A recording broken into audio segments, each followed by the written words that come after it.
नमस्कार, आप देख रहे हैं पहाड़ टीवी और मैं हूं नवल खाली। चलिए बुलेटिन की शुरुआत करते हैं, लेकिन उससे पहले एक नजर आज की हेडलाइंस पर। पहाड़ी इलाकों में आज फिर बारिश के आसार, झमाझम होगी बारिश, वहीं मैदानी इलाकों में बढ़ेगा तापमान। उत्तरकाशी में 15 जून तक दुकानें खाली करने के लगे पोस्टर, अज्ञातों के खिलाफ मुकदमा दर्ज। हिंदू नाबालिग लड़की को भगाने के बाद से स्थानीय लोगों में है आक्रोश। प्रदेश में जल्द होगी 1500 से ज्यादा कांस्टेबलों की भर्ती, मुख्यमंत्री पुष्कर सिंह धामी ने की घोषणा। मुख्यमंत्री धामी बोले, लव और लैंड जिहाद पर उत्तराखंड सरकार पूरी तरह से सख्त, माहौल बिगाड़ने वालों को बख्शा नहीं जाएगा। अब चमोली के गौचर में 2 युवकों पर लगे लव जिहाद के आरोप, नाबालिग लड़की को बहला फुसलाकर गौचर होटल में लाने के लगे हैं आरोप। मामला चमोली जिले के गौचर से है, जहां उस वक्त हंगामा हो गया जब 2 युवक एक नाबालिग लड़की को रुद्रप्रयाग से गौचर घुमाने लाए थे। स्थानीय लोगों के मुताबिक 2 मुस्लिम युवकों द्वारा एक नाबालिग को यहां घुमाने के बहाने लाया गया था, जिसके बाद बजरंग दल के कार्यकर्ता मौके पर पहुंचे और जमकर हंगामा काटा। जानकारी के मुताबिक एक युवक फरार हो गया है, वहीं दूसरे को हिरासत में ले लिया गया है। नाबालिग को उसके घर छोड़ दिया गया है। यहाँ पे ये आज पकड़ा गया जो नहीं, एक मिनट रुक जाओ। इन्होंने यहाँ पे लड़कियों के कपड़े बैग में रखे हुए हैं। लड़की घर से सामान पैक करके बैठी हुई है इन लोगों के साथ जाने के लिए। तो लड़की घर से सारे उसके इन लोगों के पास जो बैग है उसमें लड़की के कपड़े हैं, पैसे हैं, और ये लोग लेके जा रहे हैं उसको एक साथ। 2 ये युवक है, मुस्लिम युवक। ये लड़की है यही नितिन महाकाल के नाम से नकली फेसबुक आईडी बना रखी है। ये गौचर का मामला है। हम ये चाहेंगे कि गौचर में रहने वाले जितने भी दुकानदार हैं, हर किसी के दुकान के बाहर उनके प्रतिष्ठान का नाम लिखा होना चाहिए। खबर उत्तरकाशी के पुरोला से है, जहां पुरोला में एक विशेष समुदाय के युवक द्वारा नाबालिग किशोरी को भगाने के मामले के बाद जो विवाद और आक्रोश शुरू हुआ था, वो थमने का नाम नहीं ले रहा है। क्षेत्र के लोगों में समुदाय विशेष के व्यापारियों के खिलाफ आक्रोश बरकरार है। आपको बता दें कि यहां बाहरी व्यापारी को 15 जून तक दुकानें खाली करने के पोस्टर उनकी दुकानों के बाहर चिपका दिए हैं। वहीं पुलिस ने पोस्टर चस्पा कर माहौल खराब करने वाले अज्ञात लोगों के खिलाफ मुकदमा भी दर्ज कर लिया है। समुदाय विशेष की दुकानों के बाहर पोस्टर चस्पा करने के बाद पुलिस प्रशासन भी हाई अलर्ट पर है। इस मामले को लेकर समुदाय विशेष के व्यापारियों ने सोमवार को एसडीएम और व्यापार मंडल पदाधिकारियों से मुलाकात भी की और उनकी दुकानें खुलवाने की गुहार लगाई। खबर रुद्रप्रयाग से है, जहां कार्तिक स्वामी के क्रौंच पर्वत के शीर्ष पर विराजमान देव सेनापति भगवान कार्तिक स्वामी के तीर्थ में 11 दिवसीय महायज्ञ पुराण वाचन का शुभारंभ वेद ऋचाओं के साथ शुरू हो गया है। महायज्ञ और पुराण वाचन के शुभारंभ अवसर पर सैकड़ों भक्तों ने शामिल होकर विश्व समृद्धि और क्षेत्र की खुशहाली की कामना की। कार्तिक स्वामी तीर्थ में महायज्ञ और पुराण वाचन के आयोजन से कार्तिक स्वामी तीर्थ सहित विभिन्न यात्रा पड़ावों पर रौनक लौटने लगी है। महायज्ञ और पुराण वाचन में आगामी 14 जून को बीहड़ चट्टानों के मध्य भव्य जल कलश यात्रा निकाली जाएगी और 15 जून को पूर्णाहुति के साथ महायज्ञ का समापन होगा। कार्तिकेय धाम में यज्ञ शुरू हो चुका है, क्या कहेंगे, किस प्रकार की तैयारियां हो रही हैं? ये क्रौच पर्वत कुमार लोक कार्तिक स्वामी में हम लगभग 80 वर्षों से भी ज़्यादा समय से विश्व शांति और क्षेत्रीय जनता की सुख समृद्धि की कामना के लिए ये ज्ञान यज्ञ और महायज्ञ का आयोजन करते आ रहे हैं अनवरत रूप से, जो कि इस वर्ष 5 जून से और 15 जून तक है। और इस पूरे कार्यक्रम के दौरान 14 जून को बहुत भव्य और दिव्य जल कलश यात्रा का आयोजन होगा और 15 तारीख को जो ये 11 दिवसीय महायज्ञ है उसका तिलक वितरण होगा, प्रसादी वितरण होगी। और लगभग हमारे साथियों ने, हमारे मंदिर समिति के पदाधिकारियों ने सारी तैयारियां जो भी संभव थी वो पूर्ण कर दी हैं और आज से सनातन धर्म के परंपरा के अनुसार आज से विधिवत रूप से हमारा महायज्ञ और ज्ञान यज्ञ का कार्यक्रम शुरू हो गया। मैं बीबीसी चैनल का बहुत बहुत आभार प्रकट और धन्यवाद करता हूं। देखिए, गत वर्षों की भांति इस वर्ष भी आज इस यज्ञ का शुभारंभ हो चुका है और आज भारी संख्या में जो श्रद्धालु पहुंचे हैं कुंड कार्तिक के दर्शन करने के लिए। और जो 14 तारीख को जो भव्य जल कलश यात्रा होगी, लाखों सैकड़ों श्रद्धालु और 151 जल कलश यात्राओं के साथ जो जल यात्रा आएगी। और 15 तारीख को जो इस 11 दिवसीय यज्ञ का पूर्णाहुति होगी, तिलकाभिषेक होगा। तो मैं सभी क्षेत्रीय जनता के जो सुख समृद्धि और विश्व कल्याण के लिए यज्ञ किया जाता है, हर वर्ष किया जाता है, तो मैं सभी क्षेत्रीय जनता से, जहां तक हमारे इस चैनल के माध्यम से आप लोगों तक हमारी आवाज़ पहुंच रही है, तो भारी से भारी संख्या में आकर इस यज्ञ का माध्यमकरण करें और विशेषकर सैन्य सफाई का भी, स्वच्छता का विशेष ध्यान दें। और मैं पुनः सभी लोगों की सुख शांति की कामना करता हूँ। प्रदेश के मुख्यमंत्री पुष्कर सिंह धामी ने उत्तरकाशी जिले के भ्रमण के दौरान चिन्याली सौड़ में पार्टी कार्यकर्ताओं से भेंट कर उनके साथ भोजन कर टिफिन साझा किया। इस मौके पर मुख्यमंत्री ने कहा कि राज्य सरकार उत्तराखंड के सर्वांगीण विकास के लिए प्रतिबद्ध है। वहीं राज्य सरकार के जन कल्याणकारी प्रयासों को केंद्र सरकार का भरपूर सहयोग मिल रहा है। मुख्यमंत्री ने कहा कि ऋषिकेश से गंगोत्री तक रेल मार्ग का निर्माण प्रस्तावित है। इसके साथ ही विकासनगर बड़कोट मोटर मार्ग को चौड़ीकरण किया जाएगा। यमुनोत्री में रोपवे का कार्य भी जल्द शुरू कर दिया जाएगा। इससे गंगोत्री यमुनोत्री की यात्रा अधिक सरल और सुगम होगी। उत्तराखंड के 1425 युवाओं के लिए मंगलवार का दिन बहुत ही खास रहा। मुख्यमंत्री धामी ने इन युवाओं को पुलिस लाइन देहरादून में जिला पुलिस कांस्टेबल पीएससी आईआरबी और फायरमैन के पद के नियुक्ति पत्र वितरित किए। देहरादून जिले के 55 नवनियुक्त आरक्षियों को मुख्यमंत्री धामी ने खुद नियुक्ति पत्र बांटे। वहीं मुख्यमंत्री धामी ने कहा कि लंबे समय से पुलिस महकमे में पुलिस कर्मियों की कमी थी। इसको लेकर कई बार पुलिस विभाग और गृह विभाग की तरफ से भर्ती प्रक्रिया को शुरू करने की बात सामने आई थी। इसके चलते अब प्रदेश में 1425 पुलिस आरक्षी पुलिस में भर्ती हो गए। मुख्यमंत्री धामी ने कहा कि पुलिस महकमे में 4000 पद अभी भी खाली हैं। ये पद जल्द ही भरे जाएंगे। इसके साथ ही इस साल 10 लाख युवाओं को रोजगार देने का लक्ष्य भी रखा गया है, जो कि तमाम विभागों में शुरू भी किया जा चुका है। इसके साथ ही जगह जगह रोजगार मेले भी लगाए जाएंगे। प्राइवेट और सरकारी विभागों में भी युवाओं को नौकरियों के अवसर मिलेंगे। भारतीय जनता पार्टी आगामी 2024 के लोकसभा चुनाव के लिए जुट गई है। इसके लिए भाजपा 30 मई से 30 जून तक महा जनसंपर्क अभियान चला रही है। इसके लिए कार्यकर्ताओं को सरकार की उपलब्धियों को जन जन तक पहुंचाने के लिए तैयार किया जा रहा है। सोमवार को महा जनसंपर्क अभियान के प्रदेश प्रभारी अश्वनी त्यागी ने मोदी सरकार की 9 वर्षों की उपलब्धियों को गिनाया। वहीं कहा कि जिन लक्ष्यों के साथ सरकार चली थी, निश्चित रूप से वो कार्य 9 सालों में मोदी सरकार ने किए हैं। उन्होंने कहा कि भाजपा ने तय किया है कि मोदी सरकार के 9 साल पूरा होने के उपलक्ष्य में 30 मई से 30 जून तक समाज के विभिन्न वर्गों के बीच में जाकर संवाद स्थापित किया जाएगा। लक्ष्य को लेकर के वो सरकार चली थी। निश्चित रूप से हम ये गर्व के साथ में कह सकते हैं, इन 9 सालों में जो जन कल्याण के काम माननीय मोदी जी सरकार ने किए हैं, वो देश का मतदाता, इस देश का नौजवान गरीब किसान महसूस करता है कि जन कल्याणकारी योजनाओं से आम जीवन में उत्तरोत्तर प्रगति करने का काम सरकार ने किया है।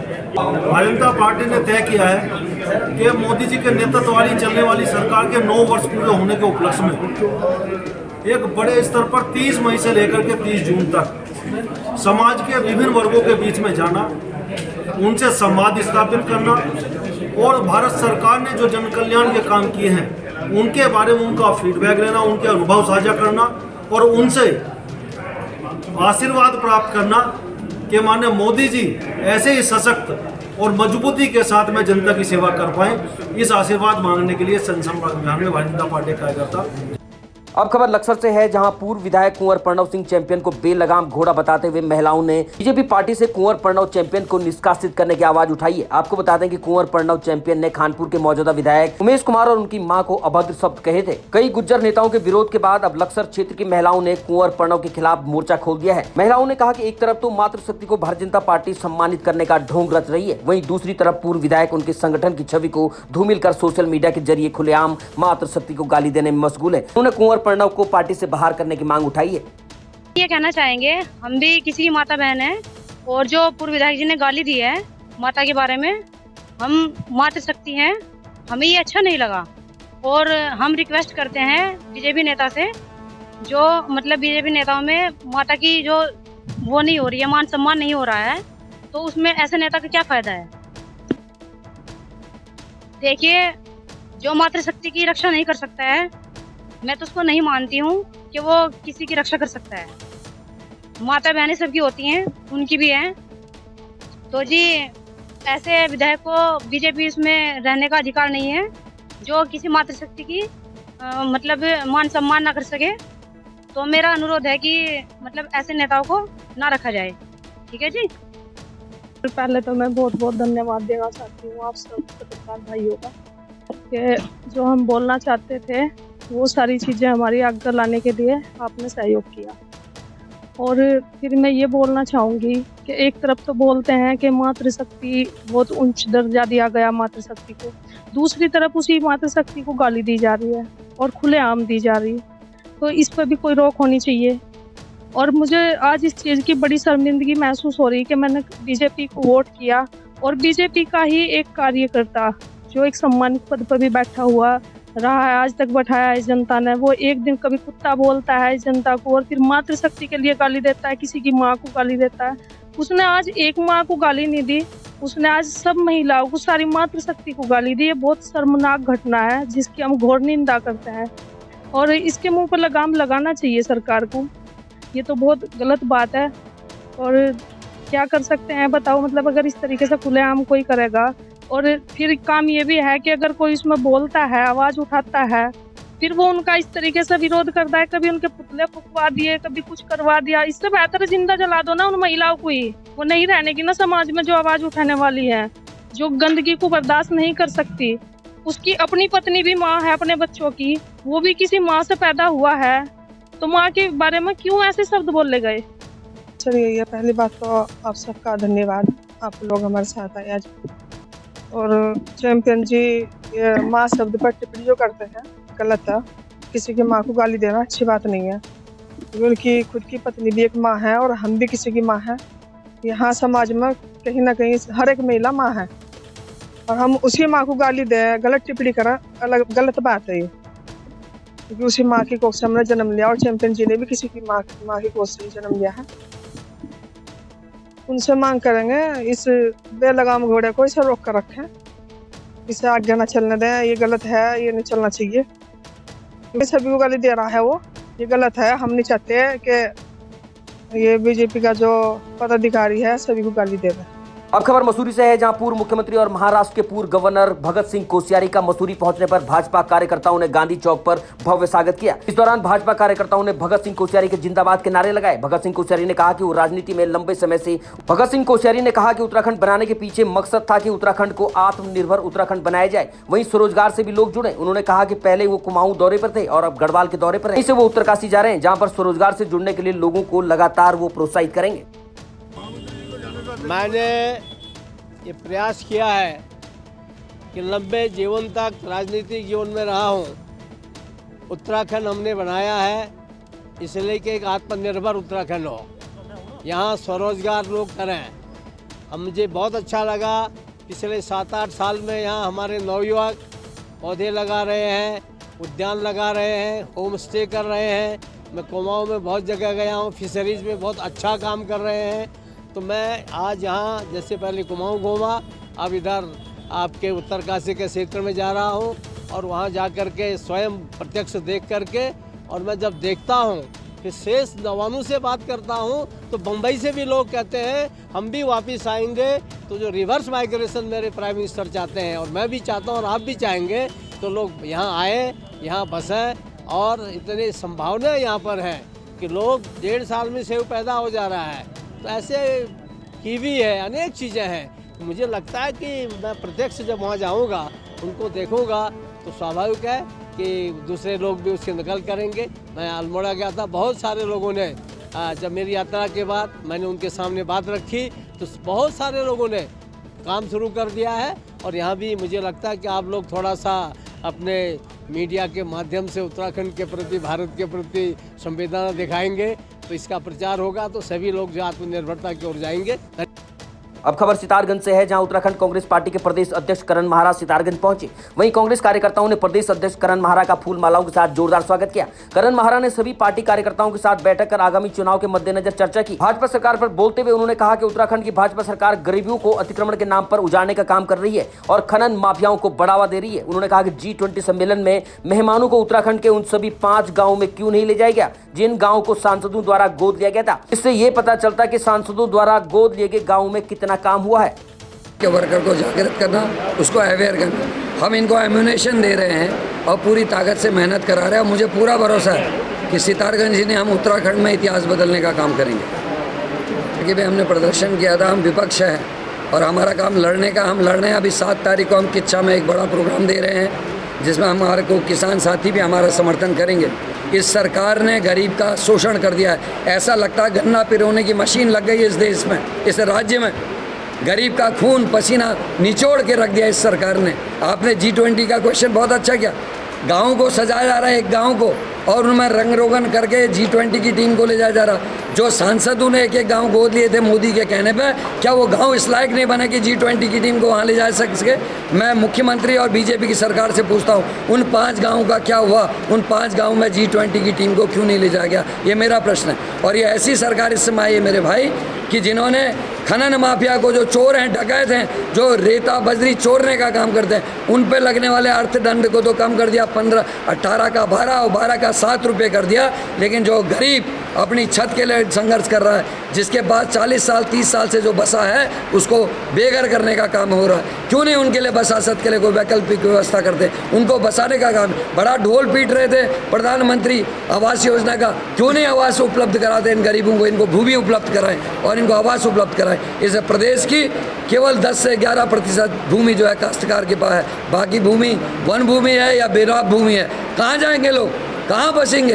तो ये सरकार को व्यवस्था करनी चाहिए। उजाड़ने से पहले बसाने की बात करने वाले लोग होने चाहिए, और हम इस सरकार की ईंट से ईंट बजाने का काम करेंगे। हम गरीब के और मजलूम के साथ खड़े हैं, उनकी इस लड़ाई को पूरी तरीके से लड़ेंगे। मसूरी में विश्व पर्यावरण दिवस के मौके पर मसूरी के संत निराकारी चैरिटेबल संस्था, नगर पालिका मसूरी परिषद और एसडीएन मेमोरियल ट्रस्ट द्वारा लोगों को पर्यावरण के प्रति जागरूक किया गया। पर्यावरण दिवस के मौके पर मसूरी नगर पालिका परिषद द्वारा मसूरी के विभिन्न स्कूलों के छात्र छात्राओं के साथ मसूरी सर्वे चौक से गांधी चौक तक एक विशाल जन जागरूकता रैली निकाली गई।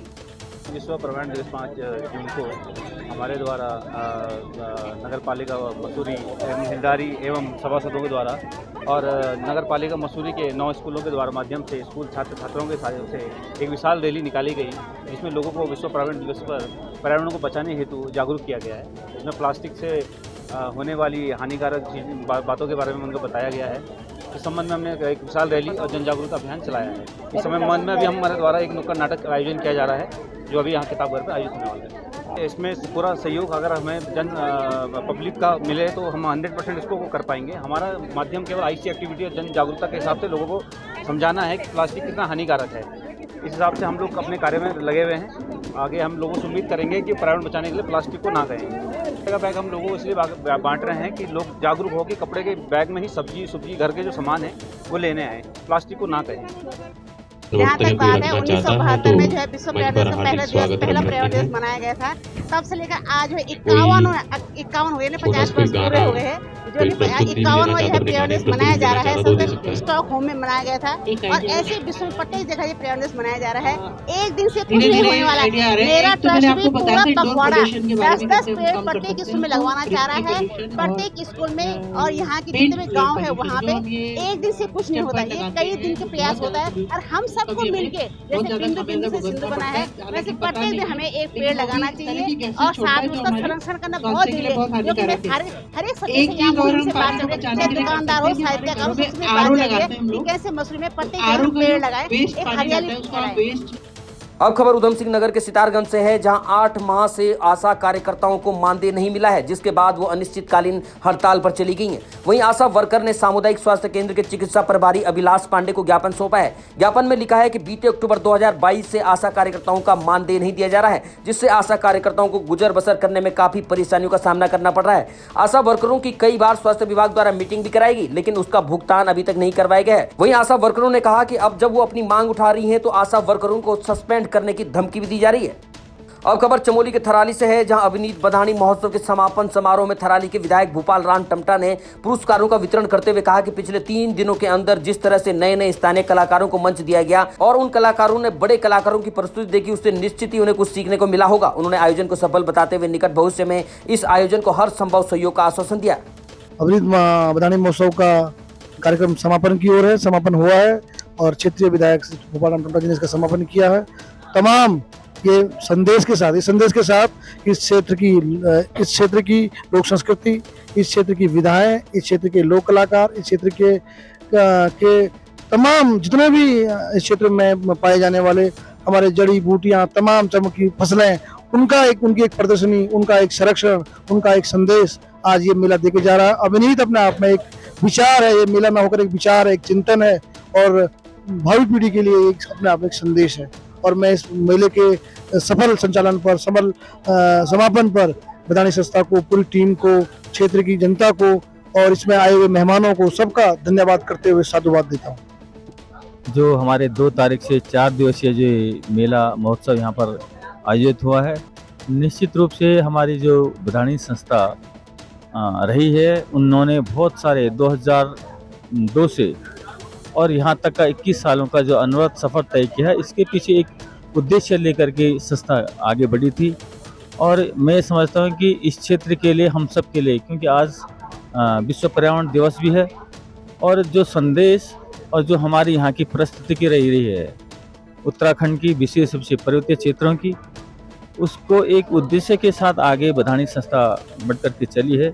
मैं पूरी बधानी संस्था को, उनके आयोजक मंडलों को, सारे उनके पदाधिकारियों को बहुत बहुत बधाई देना चाहता हूं कि आपने एक सोच के साथ, एक चिंतन के साथ इस संस्था के स्वरूप को आगे बढ़ाया है, और मैं इसकी शुभकामनाएं भी देता हूं। और आज जो हमारी देव संस्कृति रही हो, चाहे हमारा सामाजिक जीवन का स्तर रहा हो, चाहे हमारी यहाँ की जो कृषि हो, बागवानी हो, पर्यावरण हो, और जो हमारा जो स्वरोजगार हो, इन सभी बिंदुओं को छूते हुए ये संस्था आगे बढ़ रही है। मैं संस्था के उज्जवल भविष्य की कामना करता हूं और उन सब लोगों को धन्यवाद देता हूं, और पूरे क्षेत्रवासियों को इस संस्था के माध्यम से जो यहाँ पर लोगों का सहयोग मिला, तो यहाँ पर लोग आए और लोगों ने उत्साह बढ़ाया, मैं उन सब लोगों का भी धन्यवाद करना चाहता हूँ।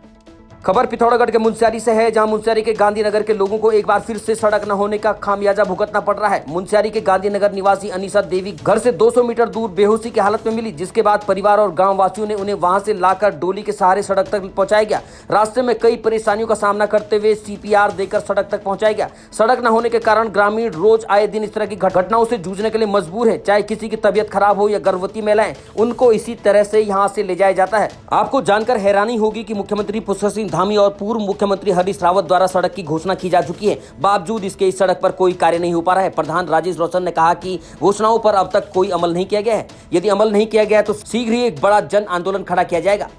अब खबर हरिद्वार जिले के लक्सर से है, जहां फर्जी पत्रकारिता और फर्जी प्रसारण के खिलाफ शिकायतों का अंबार बढ़ता जा रहा है। सोशल मीडिया पर अरनगल और मन चाहे झूठे प्रसारण को लेकर क्षेत्र में विरोध के रूप में कई जनप्रतिनिधि और लोगों को साफ तौर पर देखा जा चुका है। बुड्ढाहेटी गांव निवासी अफजाल द्वारा ऐसा ही एक गंभीर आरोप लगाया गया है, जिसमें उसने बताया कि उसके भाई के साथ धोखाधड़ी हुई है। उसकी लिखित शिकायत उसने किसी भी थाने या अन्य जगह नहीं दी थी, लेकिन अब किसी अज्ञात तत्वों द्वारा झूठा प्रसारण करके उसे और पत्रकारों को झूठा बदनाम किया जा रहा है। वहीं ग्रामीण और झूठे प्रसारण पर कड़ी कार्रवाई करने की मांग उठाई है। मेरा नाम अफजाल है, तो बुड्ढाहेटी का रहने वाला, गाँव बुड्ढाहेटी मेरा। मैंने विधायक के FC सिंह के FC के पास जाके मैंने अपनी खबर दी थी। मेरे साथ ऐसा धोखा भी आज मेरे भाई के साथ में, और जो उसके बाद मैंने कोई प्रमाण पत्र थाने के अंदर पत्रिके का कहीं FC के पास मैंने कुछ ना दिया जी उस दिन से बाद में, और कोई रिपोर्ट पत्रकारों के खिलाफ पत्री थाने में नहीं दी मैंने। विकास ने 95 पे झूठी खबर चला रखी, उसके खिलाफ देने के लिए आया अभी मैं, इसी करने के लिए मैं पत्री थाने में आया है। उस पर कड़ी कार्रवाई होनी चाहिए। झूठी खबर क्यों चलाई उन्होंने मेरे खिलाफ जी? मैंने कोई दिया नहीं कुछ भी, कहीं भी इस तरह की धमकी दे रहा, नहीं तो इसे चलाओ, नहीं तो तुम्हारे खिलाफ मुकदमा हो जाएगा। बच्चे को धमका रहा, हमारे बच्चे को धमका रहा, नहीं तो तुम्हारे खिलाफ मुकदमा हो जाएगा, ये हो जाएगा, तुम पत्रकारों के खिलाफ ऐसा दौड़ जो ऐसा कुछ कह रहा जी। नहीं दी मैंने, कोई रिपोर्ट नहीं दी, किसी ने नहीं दी जी।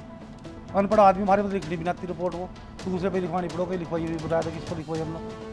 पहाड़ों की रानी मसूरी में इन दिनों माल रोड के सौंदर्यीकरण और पुनर्निर्माण का कार्य किया जा रहा है। माल रोड में हो रहे कामों को लेकर लोगों और पर्यटकों को भारी दिक्कतों का सामना करना पड़ रहा है। वहीं पर्यटन सीजन भी इससे प्रभावित हो रहा है। वहीं दूसरी ओर 2 किलोमीटर की माल रोड में एकमात्र शौचालय है, जो इन दिनों पुनर्निर्माण कार्यों की वजह से बंद पड़ा हुआ है। मसूरी देहरादून विकास प्राधिकरण के अधिशासी अभियंता अतुल गुप्ता ने कहा कि ठेकेदार को जल्द शौचालय के निर्माण करने के निर्देश दिए गए, पर बड़ा सवाल ये उठता है कि MDDA के अधिकारियों द्वारा बिना सोचे समझे फैसले लिए जा रहे हैं, जिसका खामियाजा मसूरी के पर्यटन व्यवसाय पर पड़ रहा है।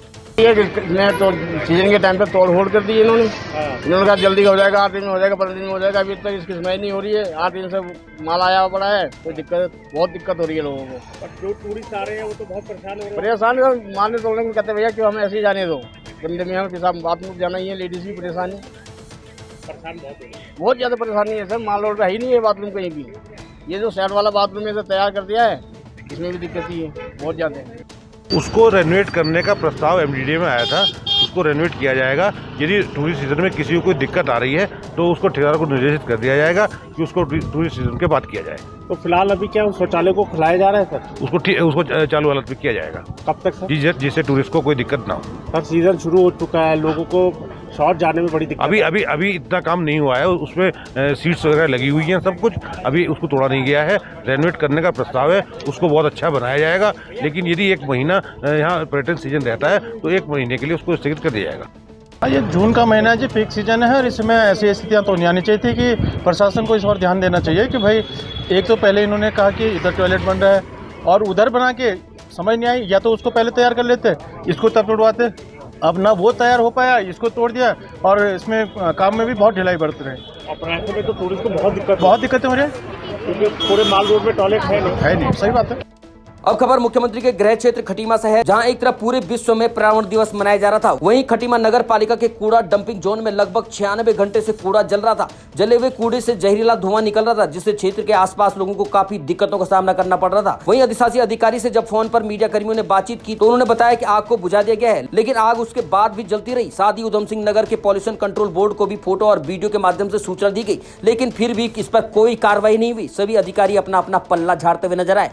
काफ़ी मैं तो यहाँ रेगुलर ही देख रहा हूँ सर कि यहाँ पर जो कूड़ा जलाया जाता है और जो है हमारे जो यहाँ पर जितनी हवा चलती है, तेज़ हवा चलती है, तो इतनी महक, इतनी बदबू और इतनी प्रदूषण है जिसका कोई जवाब नहीं है कि हम रुक नहीं पाते हैं। हमारा होटल है, होटल में कस्टमर आते हैं तो वो खाना भी नहीं खाते हैं सर इस कूड़े के चक्कर में। सर इतनी महक है इसमें और बीमार पड़ने वाला ये जो है हवा यहाँ इसकी महक है। कहना चाहिए सर ये जो है पूरे आसपास के जो है क्षेत्र हैं, इसमें जो है बहुत ही ज़्यादा परेशान है इस कूड़े के चक्कर में। जो महक है जो है, इसमें महक से ना खाने को मिलता है, ना ही यहाँ रहने को मिलता है सर। ये सर आग तो हमने रेगुलर जो हम 1-1.5 महीने से हम यहाँ आए हैं तो हम देख रहे हैं कि ये रेगुलर आग जलती है सर। सर मेरा नाम भोलानाथ है। सर कूड़ा तो बहुत कितना 6-7 महीना हो गया ना, कूड़ा का सिस्टम हो गया लगभग, बहुत दिक्कतें हो रही हैं। परिवार, बच्चे छोटे छोटे दिक्कत, बहुत बड़े छोटे सबका बहुत सारी दिक्कत हो रही है। अब इसको आप क्या कुछ रोकथाम के लिए आप क्या करना चाहेंगे? आप अपना देखें कि ऐसा क्या करोगे? बीमारी है, बहुत सारी बीमारियाँ हैं, तो कोई गिनती नहीं है। कूड़ा करकट से, गंदगी से इतनी हमारी बहुत सारी, सबसे ज़्यादा बीमारी इसी में होती है। कहाँ कहाँ कैसा कचरा आ रहा है, क्या हो रहा है, बहुत सारी, बिल्कुल कुछ कह ही नहीं सकते। ये तो कोई नगर पालिका है खटीमा की, वहीं से आता है। खबर उत्तरकाशी से है, जहां विश्व पर्यावरण दिवस के अवसर पर रामचंद्र उनियाल राजकीय स्नातकोत्तर महाविद्यालय उत्तरकाशी के प्राचार्य प्रोफेसर सविता गैरोला के दिशा निर्देशन में पर्यावरण और प्लास्टिक उन्मूलन समिति के सहयोग से महाविद्यालय के छात्र छात्राओं द्वारा स्वच्छता कार्यक्रम चलाया गया और पर्यावरण संरक्षण से संबंधित शपथ भी दिलाई गई। मसूरी एसडीएम नंदन कुमार द्वारा एक बार फिर मसूरी माल रोड का सभी संबंधित अधिकारियों के साथ निरीक्षण किया गया। वहीं सभी को आपस में सामंजस्य बनाकर माल रोड के पुनर्निर्माण और सौंदर्यीकरण के काम को जल्द पूरा करने के निर्देश दिए गए। उन्होंने कहा कि माल रोड के पुनर्निर्माण और सौंदर्यीकरण का काम तेजी से चल रहा है। एसडीएम ने कहा कि माल रोड में हो रहे काम की माइक्रो मॉनिटरिंग की जा रही है और छोटी छोटी कमियों को दूर करने की कोशिश की जा रही है। वहीं मसूरी देहरादून विकास प्राधिकरण को सभी दीवारों में सुंदर पेंटिंग करने के निर्देश दिए गए। अभी तक की खबरों में इतना ही। आगे की खबरों के लिए देखते रहिए पहाड़ टीवी। तब तक के लिए नमस्कार।